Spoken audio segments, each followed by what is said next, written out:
네, 오늘은 추석 명절을 맞이하여서 우리가 하나님께서 우리에게 주신 풍성한 그 은혜와 복들을 우리가 나누려고 합니다. 우리가 읽은 3절을 보면 바울은 큰 소리로 주님을 높이는 것을 볼 수가 있습니다. 찬송하리로다 하나님 곧 우리 주 예수 그리스도의 아버지께서 하늘에 신령한 모든 복을 우리에게 주셨다라고 하고 있죠. 사도 바울은 큰 소리로 찬송하리로다 하면서 찬양을 하는데요. 그 찬송의 고백이 몇 절까지 나오냐면 14절까지 나옵니다. 우리 성경은 보면 한 절 한 절이 끊어져 있지만 14절까지 원문을 보면 202개의 단어를 한꺼번에 쏟아 부으면서 성부 하나님, 성자 예수님, 성령 하나님, 성삼위 하나님께서 우리에게 주신 그 은혜와 복들을 구원의 간격에 사로잡혀서 그렇게 높여드리며 찬양하는 것을 볼 수가 있습니다. 여러분, 오늘 그렇게 간격에 사로잡혀서 그 성부, 성자, 성령 하나님을 높이는 사도 바울은 어디에서 이 고백을 하고 있습니까? 로마 지하 감옥에 있습니다. 햇볕이 들어오지 않고 또 손과 발에 쇠고랑이 채워져 있고 몸을 자유자재로 움직이지 않는 그곳에서 환경적으로는 찬양을 할 수가 없죠. 감사를 할 수가 없죠. 그런데 바울은 그 로마 지하 감옥에서 그 기쁨으로 찬송하며 감사의 고백을 하는 것을 볼 수가 있습니다. 여러분, 이게 이런 바울이 부럽지 않습니까? 환경적으로는 어려운데 그렇게 기쁨으로 찬양하고 있어요. 근데 어떤 분들은 환경적으로는 훨씬 나은데 그 마음은 감사와 기쁨이 없는 일들이 많죠. 시편에 보면 우리 보고 얼마나 찬양을 하라고 합니까? 하나님께서 우리를, 이 백성은 찬송을 위하여 지었다라고 하고 있죠. 우리 찬양했던 것처럼 찬송가 303장 소록도 찬가라고 하지 않았습니까? 주님 안에서 주신 은혜와 복들을 생각을 할 때 어찌 찬양 안 할까? 그 고백이 사도 바울도 지금 이 고백을 하고 있는 것입니다.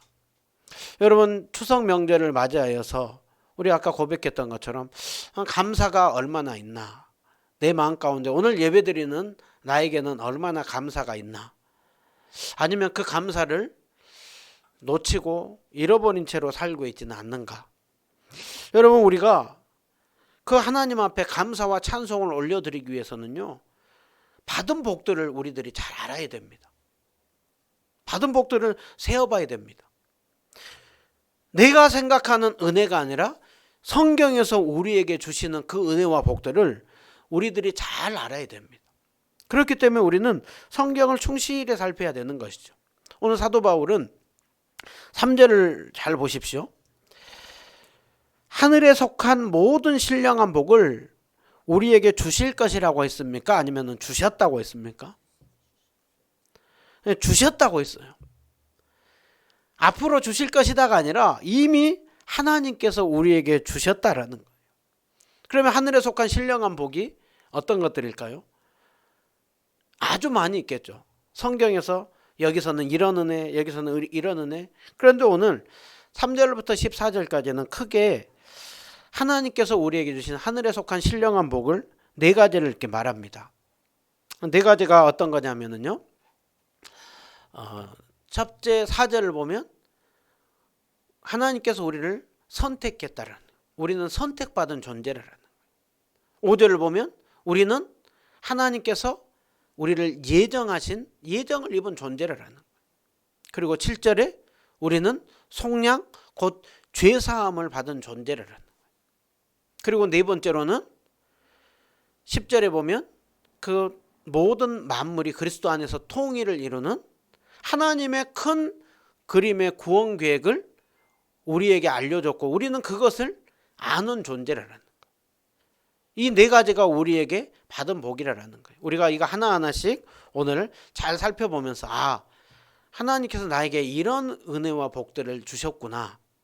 이것을 잘 또 마음에 담고 또 이것을 가지고 더욱더 감사하면서 정말 사도 바울의 그 찬송이 우리의 찬송의 고백이 되기를 축원드립니다. 첫 번째로는 하늘에 속한 신령과 복, 첫 번째로는 우리가 하나님 앞에 선택받았다라는 거예요. 3절을 보시면 4절이죠. 4절입니다. 창세전에 그리스도 안에서 우리를 선택했다라고 하고 있죠. 여러분, 우리가 누군가에게 어떤 좋은 일로 선택을 받는다라고 하는 것은 굉장히 우리를 기분 좋게 하는 것이죠. 운동선수들에게 있어가지고 국가대표로 선택을 받고 태극마크를 단다고 하는 것은 가장 최고의 영광입니다. 우리가 누군가에게 함께 만나서 또 선택을 받고 또 계속해서 교제를 하고 또 배우자를 만나기도 하고 친구로 만나기도 하고 평생 내가 이 사람하고는 내가 함께 할 거야, 또 이 사람하고는 함께 우정을 나누면서 갈 거야 라고 하면서 그렇게 선택을 받는 거, 그거 얼마나 큰 축복인지 모릅니다. 제 기억으로요, 한 10년 전에 그 교황이 우리나라를 방문한 적이 있죠. 그때요, 그 짧은 기간 동안 있는 동안 그 교황이 누구누구를 이렇게 만날 것을 초청을 했어요. 많이 만날 수 없으니까 일부의 사람들. 그때 옆에 있는 사람들이 얼마나 부러워하던지, 아, 그 교황을 만나는구나, 야, 너 그렇게 초청받았어? 하면서 그렇게 기분 좋아하는 그것들을 이렇게 제가 선택을 볼 때마다 그게 참 많이 느껴져요. 여러분, 한낱 우리가 세상에 어떤 사람들에게 선택을 받고 어떤 일로 선택을 받아도 우리는 그것이 진짜 좋고 기쁘죠. 그런데 오늘 성경은 누가 우리를 선택했다고 하느냐? 하나님께서 우리를 선택했다. 그것도 언제요? 창세 전에. 이 세상 모든 만물이 만들어지기 전에 하나님께서 우리를 선택했다라는 거예요. 여러분, 이 세상이 언제 창조됐을까요? 정확히 모릅니다. 진화론을 주장하는 과학자들은 한 45억 년 정도를 지구를 얘기를 해요. 굉장히 그것을 아주 그냥 그것이 옳다고 생각을 해요. 아닙니다. 정확하게 몰라요. 그런데 성경에 보면 그래도 연대가 언제부터가 조금 성경이 연대가 정확하게 잘 나오냐면 아브라함 때부터 보면 족보의 연대가 잘 나와요. 그러면 구약 2000년이거든요. 신약 2000년 하면 아브라함 때부터 하면 4000년이. 그러니까 적어도 몇천 년이고 길게 보면은 이제 수억 년까지 이렇게 갈 수가 있는 것이죠. 하나님께서 이 세상을 창조하기 전에 주님께서 우리를 수천 년, 수억 년 전부터 우리를 선택했다라는 거예요. 여러분, 하나님께서 누가 그런 선택을 받았는가? 성경 우리에게 말씀하죠. 그리스도 안에서 선택했다라고 하고 있죠. 그러니까 성경은 수많은 사람 중에 누가 선택을 받은 사람이냐? 바로 예수 그리스도를 구주와 주님으로 믿는 사람들이 주님 앞에 선택받은 사람들이다라고 하고 있는 것입니다. 여러분, 창세 전이기 때문에요, 우리가 어떤 행동에 따라서, 우리가 어떤 자격에 따라서 그것이 주어지는 것이 아니라 하나님의 전적인 주권으로 선택을 받은 것입니다. 그러므로 하나님의 선택은 영원한 선택이요, 결코 버려지지 않는 선택입니다. 한번 따라해 보겠습니다. 나는 주님 앞에 선택받은 사람이다. 제가 선택해 달라고 해가지고 주님이 선택한 게 아니라 창세 전에 주님이 수많은 사람 중에 저를 선택했어요. 선택한 것도 참 감사한데요, 우리로 사랑 안에서 하나님이 우리를 사랑하여서 선택을 했대요. 뭐 하려고요? 거룩하고 흠이 없게 하려고 선택했다라고 하고 있죠. 그러니까 하나님께서 선택한 사람들은 어떤 사람들이라는 거예요? 거룩하고 흠이 없는 사람들. 하나님은 아무 이유 없이 선택하지 않습니다. 아무 목적 없이 선택하지 않습니다. 분명한 목적을 가지고 선택을 하는데 우리를 어떤 존재가 되게 하려고요? 거룩한 존재요, 흠이 없는 존재가 되게 하려고 주님께서 우리를 선택했다라는 것이죠. 여러분 자신을 보십시오. 여러분 거룩합니까? 흠이 없습니까? 근데 성경은 뭐라고 하고 있느냐? 전에는 악한 행실로 마음으로 원수가 되었던 너희였지만 이제는 너희는 거룩하고 흠이 없고 책망할 것이 없는 자로 그 하나님 앞에 세우고자 했고 지금 세워져 있다라는 거예요. 세상은 우리를 어떻게 볼지 모르지만 하나님은 우리를 이미 거룩하고 흠이 없고 책망할 자가 없는 자라는 거예요. 우리의 상태가요? 아니면 법적으로요? 법적으로요. 법적으로 우리의 신분이 하나님 앞에 거룩하고 흠이 없고 책망할 것이 없는 자예요. 그럼 우리의 상태는요? 어느 정도는 우리의 모습 속에 이런 모습도 있고 어느 정도는 이런 모습과 너무 다른 모습이 있죠. 그래서 우리에게 기독교인들이 아주 중요한 우리 신앙의 선배들이 신학적인 용어로 말씀해 놓는 거 이미와 아직이에요. 이미 우리는 주님 앞에 거룩함을 받기 시작했고 흠이 없고 책망할 자가 없는 존재로 세워지기 시작했다라는 거예요. 그렇지만 아직은 부족하다라는 거예요. 아직은 얼마나 우리가 부족해요. 남들 앞에 얼마나 부끄러워요. 아직이라는 건 뭐예요? 끝나지 않았다라는 것이죠. 그런데 주님께서 거룩하고 흠이 없고 책망할 것이 없는 자로 선택한 이상 지금 우리의 상태는 공사 중이에요. 공사 중. 이 공사 중이 어떻게 작품으로 완성으로 맞춰질까요? 아니면 미완성으로 맞춰질까요? 완성으로 맞춰져요. 주님께서 선택하였고 그렇게 만들었고 만들고 계시고 만들려고 하는 주님이 만들어가는 이상 우리는 거룩하고 흠이 없고 책망할 것이 없는 자로 온전히 세워지는 거예요. 언제요? 우리 주님 자신이 오시는 그날. 그래서 성경 여러분 우리 잘 기억해야 됩니다. 우리는 택하신 족속이고 우리는 왕 같은 제사장들입니다. 우리는 거룩한 족속이고 하나님 나라의 소유된 백성입니다. 그리고 우리 주님 다시 오시는 그날 우리의 낮은 몸을 우리 예수 그리스도의 영광의 몸과 같이 우리를 거룩하게 완전하게 바꿀 것입니다.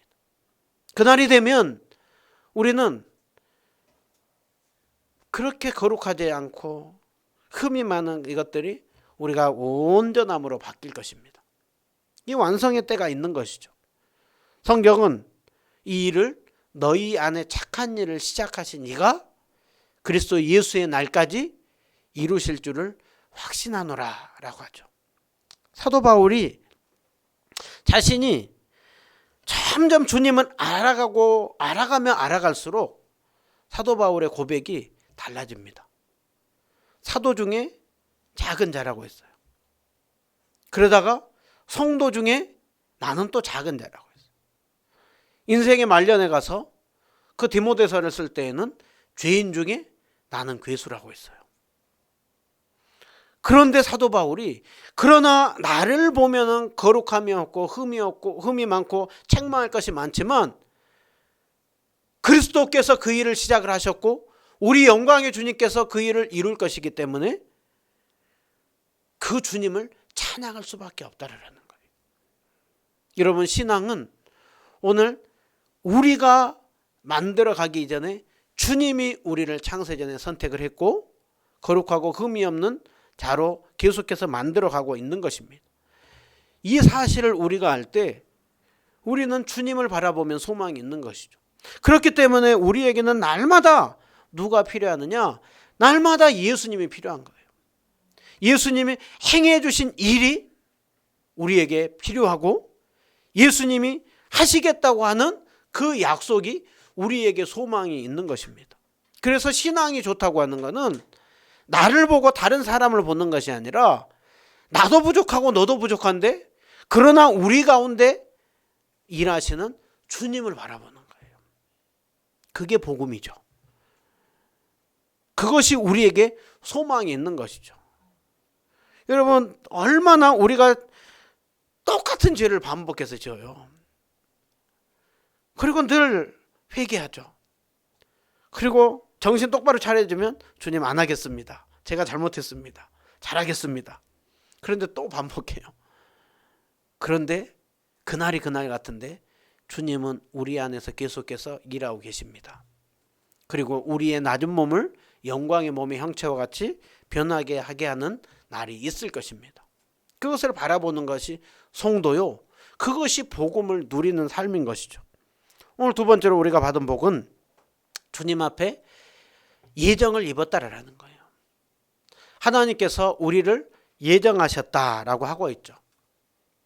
여러분, 이 선택과 예정은 긴밀하게 연결되어 있습니다. 그런데 주님께서 오늘 우리를 예정하사, 이것도 우리의 행위에 따라서가 아니라 창세 전에 예정한 것입니다. 그래서 우리는 공로에 따라서 어떤 은혜를 받는 것이 아니라 하나님의 자격 없는 가운데도 하나님의 값없는 은혜로 우리는 그 은혜를 누리는 것이죠. 그런데 주님께서 우리를 예정하사 우리에게 어떤 목적으로 우리를 예정해 두었다라고 하고 있습니까? 예수 그리스도로 말미암아 하나님의 아들들이 되게 하셨다라고 하고 있죠. 그러니까 주님 앞에 예정을 입은 우리는 예수 그리스도 안에서 이제 우리의 신분이 어떤 존재라고요? 우리는 이제 더 이상 고아가 아니라고요. 우리에게는 아버지가 계시다라는 거예요. 여러분, 저는 정말 하나님이 너무 좋아요. 하나님이 공의의 하나님이시기도 하지만 사랑의 하나님이시고 아버지 하나님이기 때문에 너무 좋아요. 성경은 우리에게 이렇게 말씀하죠. 무릇 하나님의 영으로 인도함을 받은 사람은 곧 하나님의 아들이라. 너희는 다시는 무서워하는 종의 영을 받지 아니하고 양자의 영을 받았으므로 우리가 아빠 아버지라 부르짖느니라 라고 말씀합니다. 여러분, 우리가 하나님을 경외해야 됩니다. 정말 우리가 하나님 앞에 함부로 쉽게 하면 안 됩니다. 그러나 하나님을 너무 무서운 하나님으로 알고 있으면 우리는 그 하나님을 그 사랑과 자비와 긍휼과 노하기를 더디하시는 그 하나님을 잘 모르고 있는 것입니다. 하나님은 우리에게 좋으신 아버지라고 하고 있죠. 여러분, 우리가 그 하나님의 자녀인 이상 로마서 8장 17절 이렇게 말씀하죠. 자녀이면 또한 상속자요, 하나님의 상속자요, 그리스도와 함께한 상속자니 우리가 그와 함께 영광을 받기 위하여 고난도 함께 받아야 할지니라 라고 하고 있죠. 예수 그리스도 안에서 주신 그 은혜와 복들을 우리는 다 누린 그 자들이라는 거예요. 그래서 요한일서 3장 2절도 보면 우리가 하나님의 자녀요, 지금은 그렇게 크게 드러나지 않지만 주님께서 오시는 그날 우리가 그 주님이 받으시는 그 은혜와 영광과 기쁨을 우리가 동일하게 함께 받아 누릴 것이라 라고 이렇게 말씀을 하고 있는 것이죠. 여러분, 그렇기 때문에 우리는 장차 세세무궁토록 영원히 거기서 기쁘고 즐거운 집에서 왕노릇하며 살 것입니다. 여러분, 그래서 우리는 이미 왕자입니다. 이미 우리는 공주입니다. 하나님 앞에 정말 왕이신 하나님 앞에서 우리는 그 모든 것들을 받아 누리는 존재라는 거예요. 그렇기 때문에 이 땅의 삶을 사는 동안도 우리는 이제 그 성소의 휘장을 찢기고 난 이후에 우리는 은혜의 보좌 앞에 담대히 나아갈 수가 있습니다. 경기가 내년까지는 굉장히 어렵다라고 얘기를 해요. 하늘이 사방이 막혀도 하늘은 뚫려 있다고 하잖아요. 어느 때에는 하늘마저도 땅마저도 요즘에는 사건 사고가 많아요. 사방이 막혀 있고 위아래가 막혀 있어도 우리에게는 은혜의 보좌 앞에 우리의 기도를 들으시는 하나님이 계십니다. 하나님이 계시면 우리는 어떤 상황에서도 우리는 결코 망하지 않습니다. 오늘 그것이 우리에게 주시는 은혜예요. 복이에요. 그렇기 때문에 이 명절에 이제는 나는 이제 연세가 이렇게 있으면서 나는 이제 고아다. 나는 부모가 없다. 육신의 부모는 떠났을지 모르지만 우리에게 정말 아버지 하나님은 영원한 주님으로 계시는 것이죠. 오늘 또 그 아버지가 계십니다. 그 아버지가 우리 인생을 붙들고 있습니다. 어떤 경제를 전망하는 사람들에 따라 가지고 우리 인생이 달린 것이 아니고, 미래를 예측하는 미래학자들에 따라 가지고 우리 인생이 달려 있는 것이 아니라, 오늘 또 우리의 아버지가 되시는 하나님이 우리와 함께 하십니다. 사도 바울이 그렇게 찬양을 했었던 이유가 무엇입니까? 그 빌립보 감옥에서도 그렇게 찬양을 했었던 이유가 무엇입니까? 그 가운데서 생각지 않게 일하시는 주님의 역사가 있었던 거예요. 바울은 빌립보 감옥에 있을 때, 내가 찬양하고 기도하면 주님이 옥문 열어줄 것이고 놀라운 기적이 일어날 것이다, 그렇게 해가지고 사도 바울이 그 목적을 가지고 찬양하고 기도했습니까? 아니요. 그 감옥에서도 주님의 뜻이 있을 것이다 하고 주님 앞에 맡기고 기도하고 찬양하는 거예요. 그 가운데서 생각지 않는 길이 열리는 것이죠. 이스라엘 백성들이 앞에는 홍해바다가 있고 뒤에는 저 애국 군대가 쫓아왔을 때, 사방으로 막혀 있을 때 그들에게 어떻게 그 바다가 갈라지고 그 길이 하나님이 준비해 놓을 걸 꿈에라도 그들에게 생각이나 했겠어요? 보이지가 않는 것이죠. 그런데 주님은 그 길을 열어놓지 않았습니까?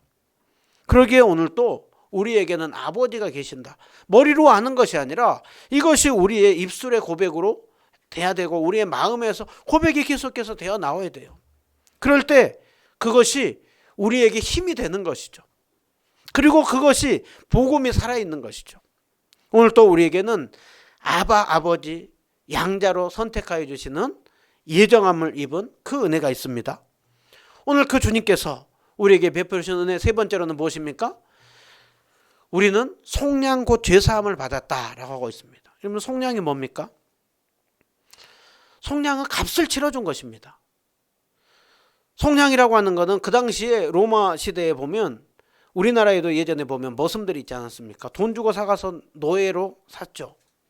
그런데 그 노예를 해방시켜주기 위해서는 값을 지불하고 그 노예에서 해방이 되었죠. 예수님께서 죄인인 우리를 그 값을 지불하고 해방해 줬다라는 거예요. 그래서 예수님의 죄값을 치러준 그 해방하는 그 값은 우리의 죄 문제를 해결하는 그 죄사함의 값을 치러줬다라는 거예요. 많은 사람들이 그 하나님께서 우리에게 주신 또 그 본성 중에 하나가 양심이거든요.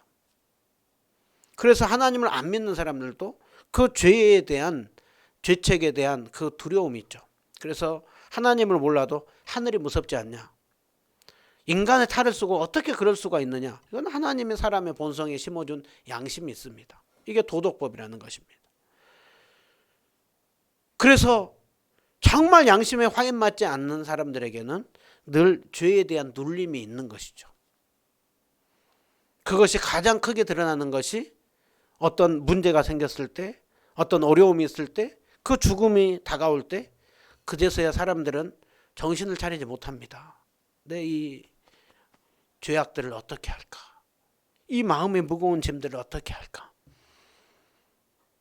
그런데 주님, 우리는 분명히 압니다. 이 죄 문제를 주님께서 우리에게 해결해 주었다라고 하고 있는 것이죠. 여러분, 그것이 무엇으로 이 죄 문제를 해결해 줬다라고 하십니까? 예수 그리스도의 피로. 그래서 성경은 우리에게 말씀하죠. 우리가 대속함을 받은 것은 흠없고 그 은이나 금같이 없어질 것으로 된 것이 아니라 흠없고 점없는 어린 양 대신 예수 그리스도의 보배로운 피로 우리를 해결해 주었다라고 하고 있죠. 어느 누구가 우리를 어려움이 있을 때 많은 사람들이 어려움을 누가 돌아보고 그렇게 끝까지 책임집니까? 누가 목숨 바쳐서 우리를 도와줍니까? 정말 그 예수님께서 그 목숨을 내놓으며 우리의 모든 죄값을 다 치러주었죠.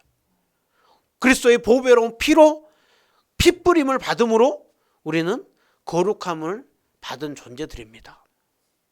그러기에 우리는 보배로운 존재들인 것이죠. 성경은 우리에게 말씀하죠.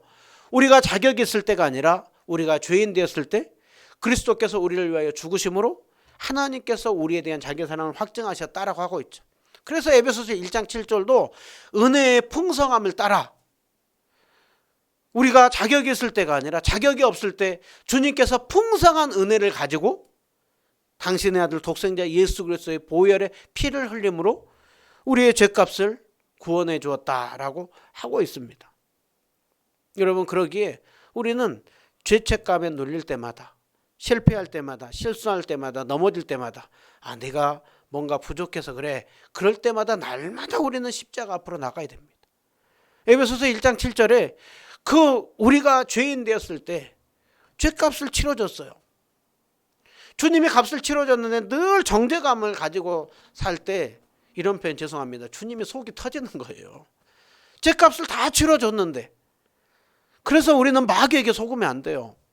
우리는 거룩과 싸워야 되지만, 계속해서 죄와 싸우고 거룩을 향하여서 나가야 되지만, 우리는 넘어질 때마다 그래서 나는 예수님이 필요합니다, 날마다 그 주님의 은혜를 누려야 하는 것이죠. 오늘 찬양했던 것처럼 십자가 튼튼히 붙잡고 날마다 입으로 간증하며 나가십시오. 그 주님 앞에 계속해서 거룩함으로 나아가는 것, 우리 홀로 하지 않습니다. 주님이 우리를 창세전에 선택하고 예정하사 그 풍성한 은혜로 우리를 구원하여 주셨고, 그리고 그것을 결코 거두지 않습니다. 그렇기 때문에 우리는 확신을 하는 것이죠. 어떤 무엇도 하나님의 사랑에서 끊을 수 없다는 걸 확신하는 것이죠.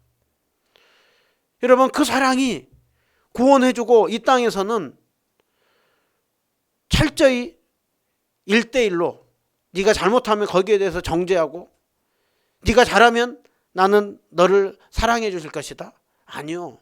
그거는 철저히 연약한 우리 인생들의 생각이에요. 하나님은 한없이 오늘도 우리가 늘 연약함으로 넘어질 때마다, 주님 앞에 달려가 날 때마다 우리를 품어주시는 분이시죠. 탕자의 그 아버지 잘 기억하시기 바랍니다. 그래서 누가복음 15장은 탕자의 비유가 아니라 탕부 하나님을 말씀하고 있는 거예요. 그 방탕한 아들을 위해서 그 자신의 그 재산을 기꺼이 내어놓은 독생자 예수 그리스도의 그 사랑으로, 우리가 그 핏값으로 우리가 구원받은 자들입니다. 그러기에 우리는 예수님 안에서 날마다 그 은혜를 누리고 생각을 할 때마다 어찌 찬양 안 할까? 그것이 우리의 고백이 되어야 되는 것이죠.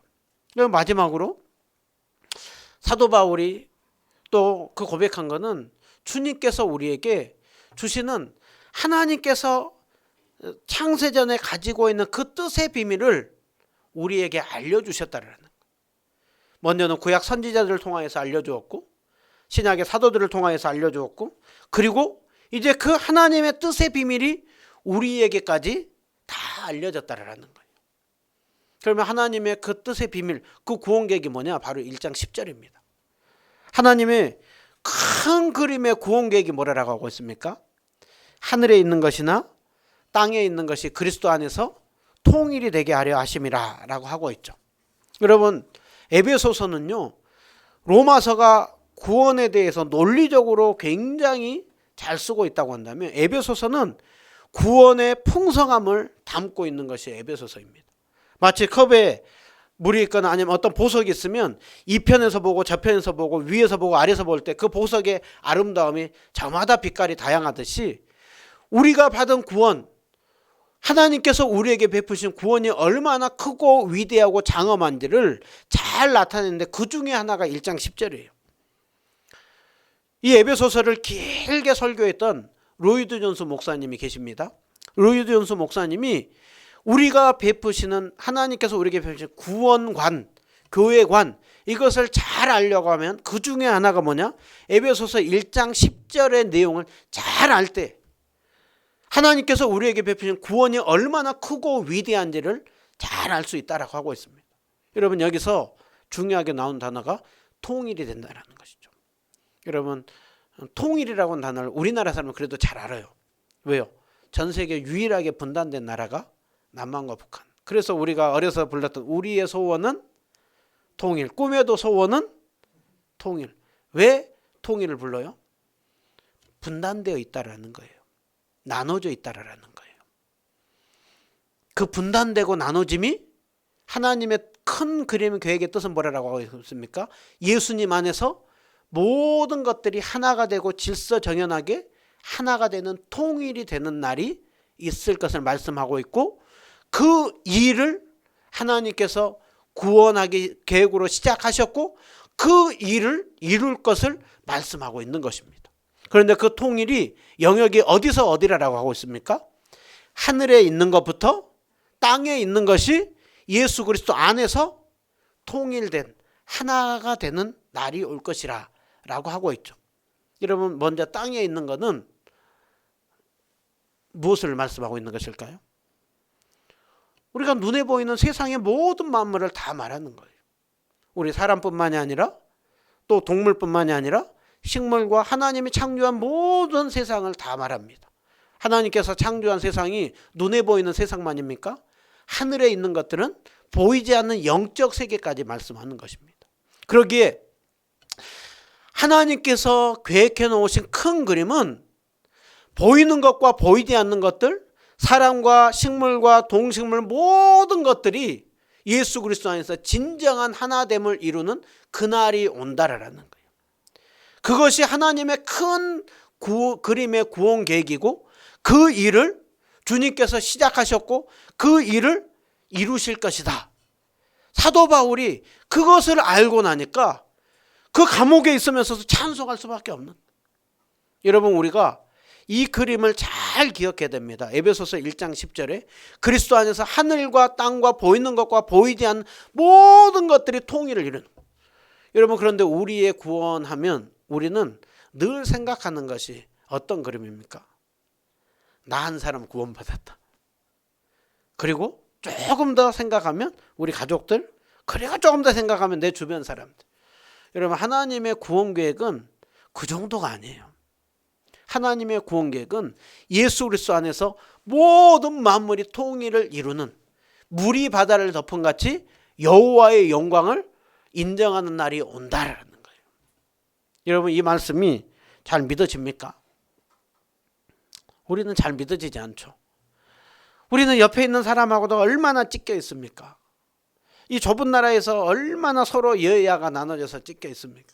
지금도 이렇게 한참 청문회들을 보고 하면 얼마나 그것을 가지고 자기들만 진리를 가지고 있는 것처럼, 자기들만 하는 것이 정답인 것처럼 그렇게 경쟁하면서 견제하면서 하고 있습니까?